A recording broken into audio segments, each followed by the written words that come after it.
think so. I think there might be a little bit of that, but I think this sort of segues beautifully into Rule 7, which might intimidate a few people. And it says, become a student of contracts. And as it happens, I actually did a year of commercial law at university, which made me, dangerous because I didn't know what I was talking about, but I could spell it. And I made a point of really understanding all the master subscription agreements that I ever had to negotiate. Like I really wanted to know clause by clause, like what does this mean and why do we have to defend it? I thought I was an outlier. So how do you think about it, and how deep should sellers and other executives related to deals go on this? Right.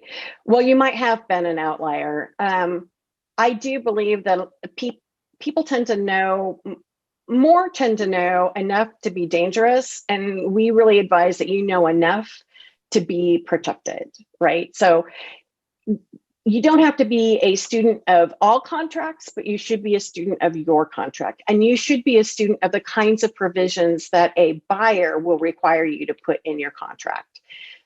They should already be there if you have a market-driven contract, but there are also going to be outliers in terms of seller expectations, right? You're going to get one wacky seller that wants something crazy. And you should know, how do I deal with this, or understand the legal implication behind indemnification, for example. Once you understand the legal implication, everything is a business decision.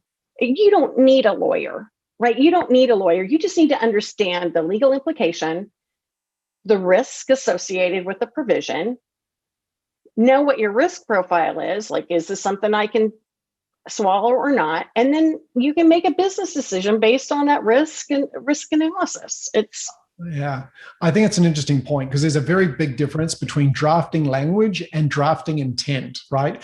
The business decision, which is the intent, can be done without lawyers, right? And when it comes to figuring out how we capture that, then sure, you need a legal professional in most cases. But most people miss that, and they are asking legal professionals to make business-based judgment decisions, which is wrong, right?